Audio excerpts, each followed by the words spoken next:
द्वादशकक्षायां पठितारः ये छात्राः सन्ति तेषां कृते बहु महत्वपूर्णम् अद्य वीडियो अस्ति। मुद्राराक्षसनाटकस्य विषये वयम् इतः पूर्वं ज्ञातवन्तः, इदानीं प्रस्तावना विषये इदानीं पठामः। आज हम जानेंगे बच्चों मुद्राराक्षस नाटक के बारे में, संस्कृत भाषा के अंदर पढ़ेंगे और उसको आप हिंदी में आपको बताएंगे। तो आज हम डायरेक्ट बात करते हैं संस्कृत भाषा के अंदर, जैसे आपकी पुस्तक में लिखा है उसी का वाचन करते हुए उसी को हम समझेंगे क्या विशेष है। इससे पहले हमने आपको हिंदी में पूरी डिटेल आपको बताई थी कि 7 अंकों के अंदर क्या क्या विषय वस्तु है, उसके विषय में आपको हम पहले ही बता चुके हैं। चलिए आज स्टार्ट करते हैं। आज का ये प्रस्तावना का विषय स्टार्ट होता है मुद्राराक्षस नाटक। चलिए, जैसे कि आप पुस्तक में देख पा रहे हैं, देखिए सबसे पहले वाचन करते हैं। पुस्तक में लिखा है मुद्राराक्षसम नाम है नाटकम महाकविना विशाखादत्तेन विरचितम अस्ति। मुद्राराक्षस नाटक महाकवि विशाखादत्त के द्वारा विरचित है। मुद्राराक्षस मतलब इस पंक्ति का हुआ बच्चों कि मुद्राराक्षस नाटक महाकवि विशाखादत्त के द्वारा विरचित है। तो आपका सीधा सा प्रश्न बन सकता है कि मुद्राराक्षस नाटक केन कविना विरचितम, किस कवि के द्वारा विरचित है। तो आपको उत्तर लिखना होगा विशाखादत्तेन विरचितम। आगे लिखते हैं कविना विशाखादत्तेन रचितम अपरम नाटकम देवी चंद्रगुप्तम अन्येषु ग्रंथेषु उदाहरण रूपेण प्राप्यते न तो स्वतंत्र रूपेण। मतलब हुआ कि कविना विशाखादत्तेन, कवि विशाखादत्त के द्वारा रचित अपर नाटकम, दूसरा नाटक देवी चंद्रगुप्त माना जाता है। दूसरा नाटक इनका जो है वो देवी चंद्रगुप्त है। अन्येषु ग्रंथेषु, अन्य ग्रंथों में उदाहरण रूपेण प्राप्यते, उदाहरण के रूप में प्राप्त होता है। क्या प्राप्त होता है? ये प्राप्त होता है कि इनका दूसरा नाटक देवी चंद्रगुप्त है। ये उदाहरण के रूप में अन्य ग्रंथों में प्राप्त होता है, न तो स्वतंत्र रूपेण, लेकिन स्वतंत्र रूप में प्राप्त नहीं होता है। केवल उदाहरण के रूप में ही बताते हैं अलग अलग ग्रंथों में। ये यहाँ पर इसका मतलब है बच्चों। अब देखते हैं आगे क्या लिखा है, उसको समझते हैं। जो जो विशेष रहेगा वो आपको समझ में आ जाएगा। कहीं से भी प्रश्न बनेगा तो आप आराम से कर सकोगे। अब बच्चों इस वीडियो के बाद में हम प्रश्न निर्माण का वीडियो लाने वाले हैं। जो भी विद्यार्थी सुन रहे हैं, आप अगले वीडियो में प्रश्न निर्माण की पूरी डिटेल आप जान सकेंगे। चलिए आगे लिखते हैं मुद्राराक्षसम नाम नाटकमेव केवलम स्वतंत्र रूपेण उपलभ्यते। मतलब मुद्रा राक्षस नाम का नाटक, नाटकमेव केवलम, यानी जो नाटक है वो केवल स्वतंत्र रूप में ही उपलब्ध होता है। यानी उनका जो नाटक है वो मुद्रा राक्षस ही है जो कि स्वतंत्र रूप में उपलब्ध होता है। अन्य नाटक स्वतंत्र रूप से उपलब्ध नहीं होता है। एक दूसरा देवी चंद्रगुप्त जो बता रहे हैं उसके लिए कहा कि वो अन्य ग्रंथों में उदाहरण के रूप में ही प्राप्त होता है, स्वतंत्र रूपेण न उपलभ्यते, स्वतंत्र रूप में उपलब्ध नहीं होता है। तभी यहाँ लिखते हैं कि मुद्रा राक्षस नाम का जो नाटक है ना, केवल यही नाटक है जो स्वतंत्र रूप से उपलब्ध होता है। किसका है? मुद्रा राक्षस नाटक विशाखादत्त जी का है। आगे लिखते हैं इदमेव नाटकम विशाखादत्तस्य प्रसिद्धेः आधारभूतम अस्ति। बिल्कुल यहाँ से भी प्रश्न आपका बन सकता है। इसका मतलब है कि इदमेव नाटकम, यही नाटक विशाखादत्त की प्रसिद्धि का आधारभूत है। यानी प्रश्न बन सकता है कि विशाखादत्तस्य प्रसिद्धे आधारभूतम कह, आधारभूत कौन है या आधारभूत नाटकम कह, नाटक कौन सा है, कौन सा नाटक विशाखादत्त की प्रसिद्धि का आधारभूत है। तो आपसे प्रश्न पूछा जा सकता है। तो इस प्रकार से यहाँ लिखा है कि यही नाटक विशाखादत्त की प्रसिद्धि का आधारभूत है। कौन सा नाटक है? मुद्राराक्षस नाटक है। बिल्कुल। अब आगे देखते हैं अस्य नाटकस्य प्रस्तावनायां कविना स्ववंश परिचयं प्रस्तुवन् स्वं वटेश्वरदत्तस्य पौत्रं पृथोः पुत्रं च घोषितम्। मतलब देखिए यहाँ पर देखो, अस्य नाटकस्य प्रस्तावनायां, यानी इस नाटक की प्रस्तावना में कविना स्ववंश परिचयम, कवि के द्वारा अपने वंश का परिचय प्रस्तुवन, यानी प्रस्तुत करते हुए, ठीक है, क्षत्रिय प्रत्यय का रूप है। तो अपने वंश का परिचय प्रदान करते हुए या परिचय प्रस्तुत करते हुए कहते हैं कि स्वयं वटेश्वर दत्त पौत्रम, यानी स्वयं यानी खुद स्वयं बटेश्वर दत्त से पौत्रम, बटेश्वर दत्त के पौत्र, और प्रथोः पुत्रम च घोषितम, स्वयं को उन्होंने बटेश्वर दत्त के पौत्र कहा और प्रथु पुत्र घोषित किया है।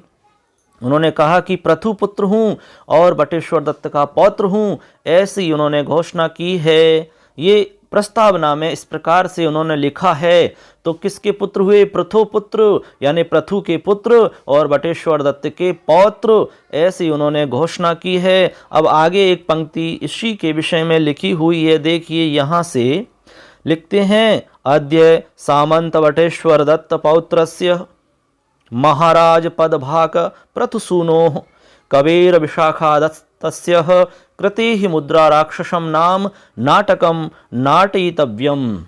मतलब ये हुआ कि आज सामंत बटेश्वर दत्त के पौत्र से, यानी पौत्र का, महाराज पदभाक प्रथुसूनो, महाराज पदभाक यानी महाराज के पद से सुशोभित, प्रथुसूनो हो यानी प्रथु के पुत्र, कवि विशाखादत्त की कृति का मुद्रा, विशाखादत्त की कृति मुद्रा राक्षसम नाम नाटकम, मुद्रा राक्षस नाम के नाटक को नाटितव्यम यानी नाटक करना चाहिए या उसका मंचन करना चाहिए। ऐसा लिखा गया है कि आज लिखा गया है कि आज सामंत बटेश्वर दत्त के पौत्र का महाराज पद पर सुशोभित करते हुए प्रथु सूनो यानी प्रथु के पुत्र कवि विशाखादत्त की कृति मुद्रा राक्षस नाम के नाटक को मंचित करना चाहिए, उसका नाटक करना चाहिए, ये यहाँ पर लिखा गया है। इस प्रकार प्रस्तावना के रूप में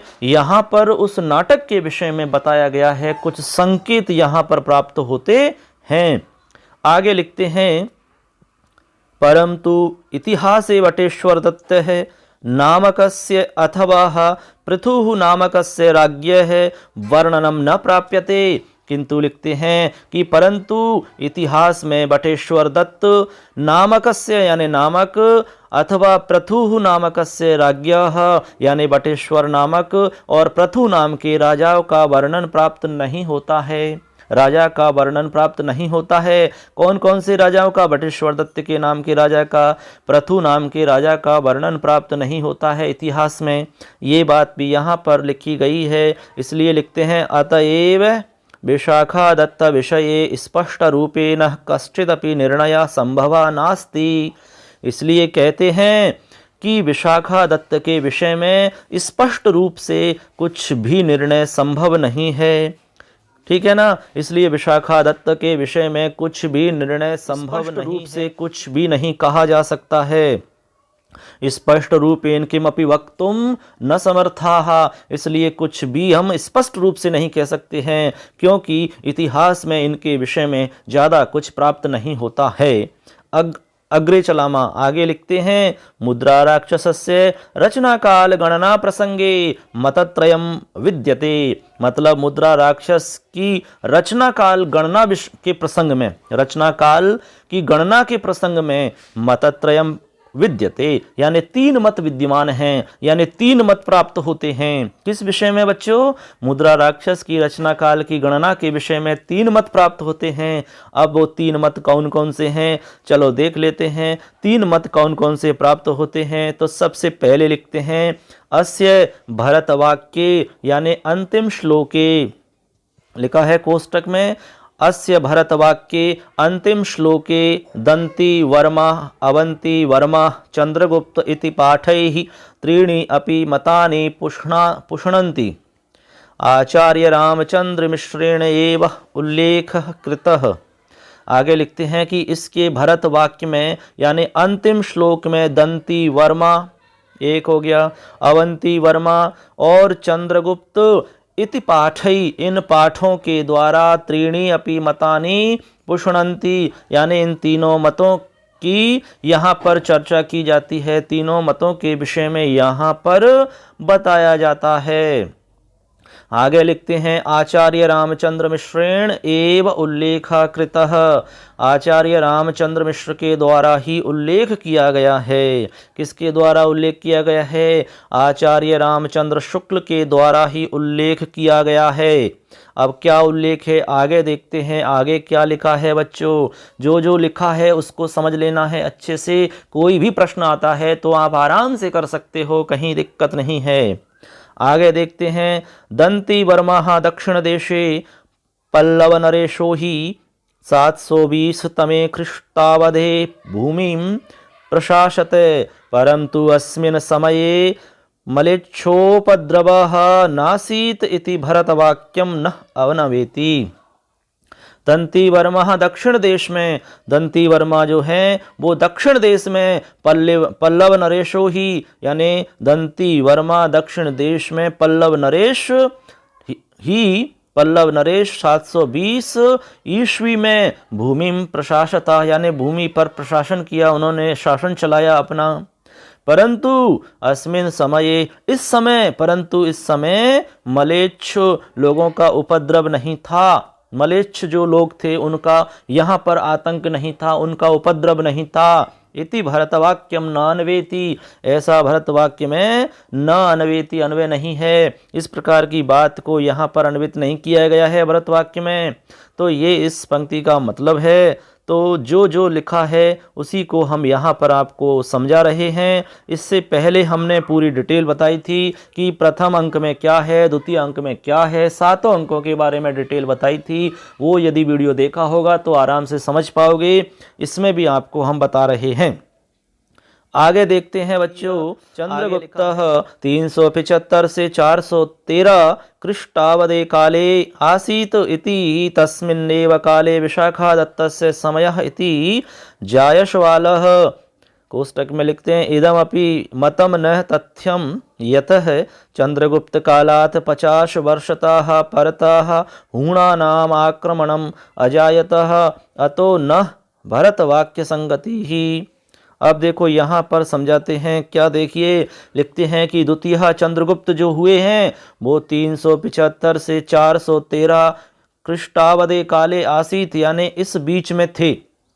375 से 413 ईस्वी के बीच में थे। कौन? द्वितीय चंद्रगुप्त। इति तस्मिन्नेव काले, उसी काल में, उसी समय में विशाखादत्तस्य समया इति, इसी समय में विशाखादत्त का भी समय था। जायसवाल है, जायसवालः। अब इति समय, यही समय था जायसवालः।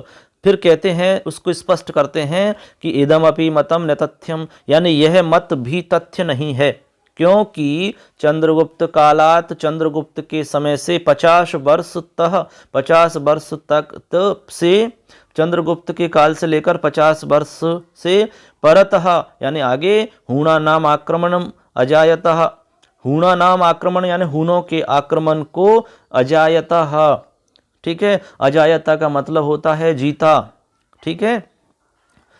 अजायतः अतो न भरतवाक्य संगति, इसीलिए कहते हैं कि भरतवाक्य की संगति यहाँ नहीं बैठ रही है, भरतवाक्य की संगति नहीं हो रही है यहाँ पर। इस प्रकार यहाँ इस पंक्ति का मतलब हो जाता है बच्चों। आराम से सुनेंगे, बार बार सुनेंगे तो निश्चित आपको समझ में आ जाएगा। आगे देखते हैं।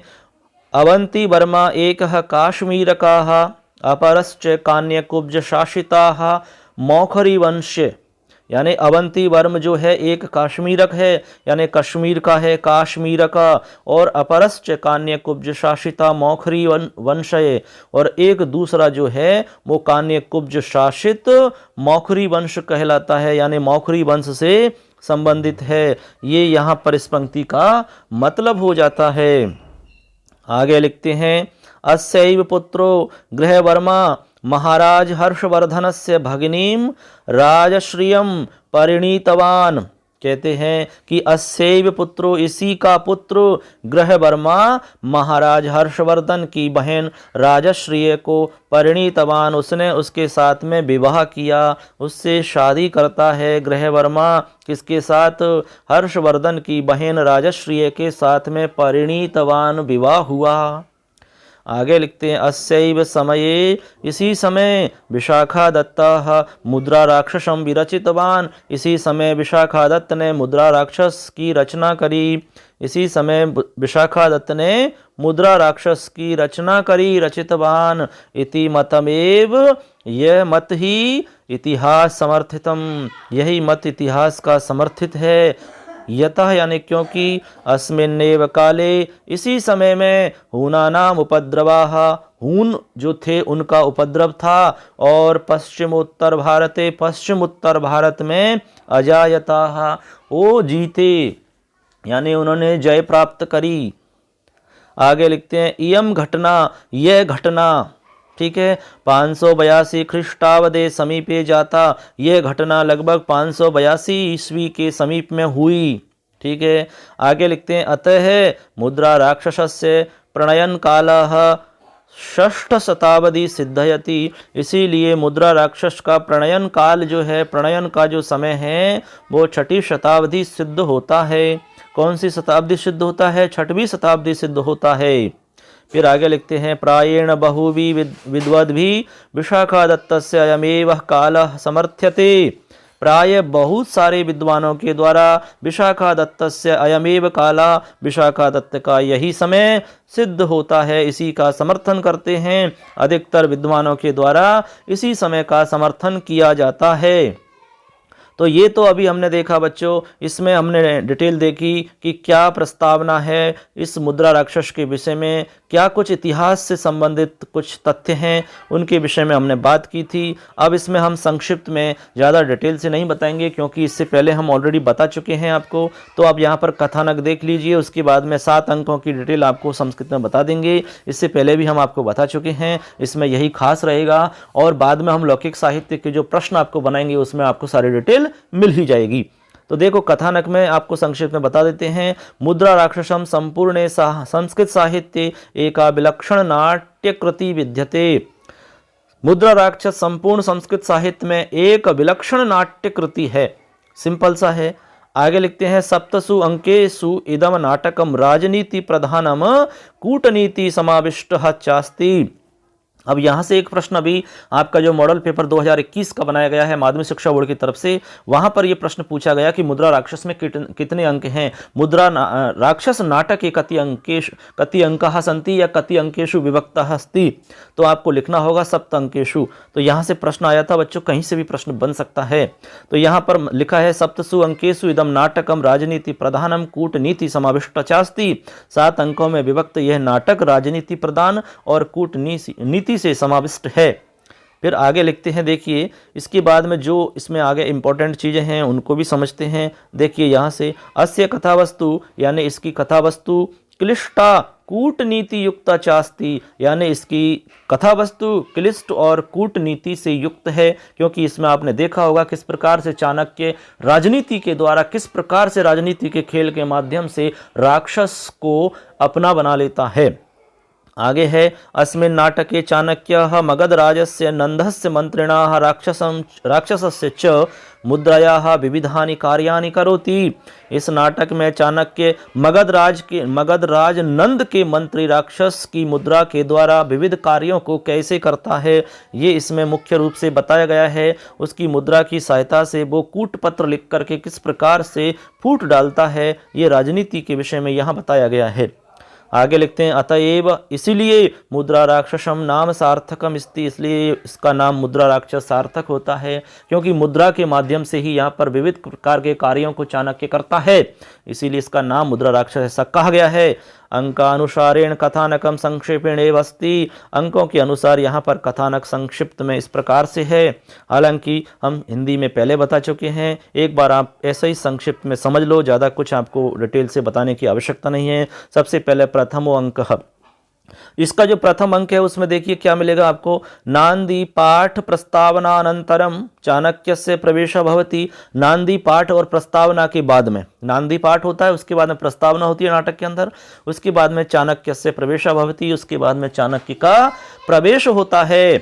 तेन नंदवंशम विनाशयितुम कृत प्रतिज्ञा वर्णनम राक्षसं वशीकर्तुम संकल्पश्च, इसके बाद में नंदवंश का विनाश करने के लिए कृत प्रतिज्ञा का वर्णन है, यानी उन्होंने ये प्रतिज्ञा करी कि मुझे नंद वंश का नाश करना है। इस प्रतिज्ञा का वर्णन और राक्षसम वशीकर्तुम संकल्पश्च, और राक्षस को वश में करने के लिए संकल्प यहाँ पर बताया जाता है। इसके बाद में चाणक्यस्य स्वगुप्तचरेण निपुणकेन राक्षसस्य मुद्रा प्राप्ति वर्णितास्ति। उसके बाद में चाणक्य के अपने गुप्तचर के द्वारा, इसके बाद में चाणक्य के अपने गुप्तचर निपुण केन के द्वारा राक्षस की मुद्रा की प्राप्ति का वर्णन है, यानी कि उसको राक्षस की मुद्रा मिल जाती है। इस विषय में भी यहाँ पर बताया गया है। अगले अंक में देखते हैं, द्वितीय अंक में क्या है। फिर द्वितीय अंक में है राक्षस से कूटनीति असफलताया वर्णनम, यानी राक्षस की कूटनीति की असफलता का वर्णन है। कूटनीति की असफलता का वर्णन है, किस प्रकार उन्होंने कूटनीति खेली और किस प्रकार वह सफल होते हैं, इस विषय में वर्णन किया गया है। आगे है चंद्रगुप्त चाणक्यो मध्ये विभाजन प्रयास वर्णनम विफलत्वम च वर्णितम, यानी चंद्रगुप्त और चाणक्य के बीच में विभाजन का प्रयास का वर्णन और उसका विफल होना, ये वर्णन किया गया है। किस प्रकार उनमें विभाजन करने की कोशिश की जाती है, दोनों में फूट डालने की कोशिश की जाती है और किस प्रकार वो विफल हो जाते हैं, इसका वर्णन यहाँ पर आपको मिलता है दूसरे अंक में। तीसरे अंक में देखते हैं बच्चों क्या है। तीसरे अंक में देखिए लिखा है चंद्रगुप्त चाणक्यो छद्म कलहस्य मतभेदस्य च वर्णनम। चंद्रगुप्त और चाणक्य के बीच में बनावटी लड़ाई और मतभेद का वर्णन प्राप्त होता है, यानी कि असली नहीं बनावटी लड़ाई होती है और मतभेद दिखाया जाता है। चौथे अंक में देखिए, चौथे अंक में है मलय केतो कपट मित्रस्य भागुरायणस्य है कपट योजनाया वर्णनम। मलय केतु के कपट मित्र भागुराय के कपट योजना का वर्णन है। एक बात तो ये, दूसरी राक्षसेन स्वयोजनायाम विफलताया ज्ञानम, और राक्षस के द्वारा अपनी योजना की विफलता का ज्ञान हो जाता है। इसके अलावा नंद वंश के सिंहासनेन राक्षसेन चंद्रगुप्तम निवार्य मलयकेतो आसीनम कर्तुम प्रयासाः, यानी नंद वंश के सिंहासन पर राक्षस से चंद्रगुप्तम निवार्य, चंद्रगुप्त से निवार्य करके हटा करके मलयकेतु आसीनम, मलयकेतु को आसीन कर्तुम समर प्रयास, यानी करने के लिए वहाँ पर प्रयास किया जाता है। इस प्रकार यहाँ पर ये आपका चतुर्थ अंक में ये आपको विषय वस्तु यहाँ पर मिलती है। तो तीसरा हो गया, चतुर्थ हो गया। अब पंचम अंक, पंचम अंक में है मलय केतु राक्षसे अविश्वास वर्णनम, यानी मलय केतु का राक्षस पर अविश्वास का वर्णन है। चाणक्य से कूटनीति उत्कर्ष वर्णनम, चाणक्य की कूटनीति का उत्कर्ष वर्णन है। और राक्षस से विरोधेन मलय केतु हो स्व सामंत ही से बंधनम, और इसके बाद में राक्षस से विरोधेन या राक्षस के विरोध से मलय केतु अपने सामंतों के द्वारा बंधनम, यानी बांधा जाता है। ठीक है, बंधन होता है उसका। आगे है षष्ठो अंक, चाणक्येन समस्त शत्रुदलोपरि ही युक्तिपूर्वकम स्ववशीकरण वर्णनम, यानी चाणक्य के द्वारा समस्त शत्रु दलों के ऊपर युक्तिपूर्वक अपने वश में करने का वर्णन है। राक्षसस्य सैन्य शिविरात निर्गत्य, राक्षसस्य यानी राक्षस के सैन्य शिविर से निकल करके पाटलिपुत्र आगमनम, पाटलिपुत्र में आगमन हो जाना। वहाँ पर जीर्णोद्याने गुप्तचरण राक्षसस्य अनुगमनम, उसके बाद में जीर्ण उद्यान में गुप्तचर राक्षसस्य अनुगमन, राक्षस का अनुगमन होता है। उसके बाद में स्वमित्र से चंदन दास से मृत्युदंडम श्रुत्वा, उसके बाद में अपने मित्र चंदन दास की मृत्युदंड सुन करके मित्र से रक्षार्थम प्रस्थानम वर्णितम, मित्र की रक्षा के लिए प्रस्थान का वर्णन है। जैसे ही उसको पता लगता है कि उसकी मित्र चंदन दास को फांसी होने वाली है तो फिर वो आत्मसमर्पण कर देता है और वहाँ पर प्रकट हो जाता है। लास्ट और सप्तम अंक, चाणक्य से कूटनीति है साफल्यस्य है राक्षसस्य असाफल्यस्य च वर्णनम, यानी चाणक्य की कूटनीति का और कूटनीति की सफलता का और राक्षस की असफलता का वर्णन। इसके अलावा विवशी भूय राक्षसेन चंद्रगुप्तस्य मंत्रित्वस्य स्वीकरणम, उसके बाद में विवशी भूय यानी विवश होकर के राक्षस के द्वारा चंद्रगुप्त के मंत्री पद को स्वीकार करना। मलय केतु हो स्वराज्य प्राप्ति, मलय केतु को अपने राज्य की प्राप्ति। और चंदन दास से नगर श्रेष्ठ पद से प्राप्ति, चंदन दास को नगर श्रेष्ठ की प्राप्ति। और प्रतिज्ञा पूर्ति अनंतरम चाणक्येन स्वशिखा बंधनम, उसके बाद में प्रतिज्ञा पूरी होने पर चाणक्य के द्वारा अपनी चोटी को बांधना, शिखा को बांधना। भरतवाक्येन नाट्य समाप्तिश्च, भरतवाक्य के साथ में नाटक की समाप्ति हो जाती है। इस प्रकार बच्चों आपने देखा कि मुद्रा राक्षस नाटक के अंदर क्या विशेष है। यहाँ से आपका कोई भी प्रश्न बनता है तो आप आराम से कर पाओगे। इसके अलावा जो भी इसमें और प्रश्न बन सकते हैं उनको हम अलग से पीडीएफ के रूप में आपको उपलब्ध करवा देंगे। लौकिक साहित्य के प्रश्न हम अलग से बनाएंगे, वहाँ पर आपको मिल जाएंगे। तो यदि आप हमारे चैनल पर पहली बार आए जरूर सब्सक्राइब कर लें, अपने दोस्तों को शेयर करो, क्योंकि इस पर सारी इंपॉर्टेंट जानकारी मिलती रहती है। दोस्तों आप सुन रहे हैं, मैं आप सबका दोस्त लखनलाल माली, यूट्यूब चैनल लखन माली में आपका फिर से स्वागत करते हैं और फिर मिलेंगे नए टॉपिक के साथ। तब तक के लिए जय हिंद, जय तु भारतम, जय तु संस्कृतम। धन्यवाद।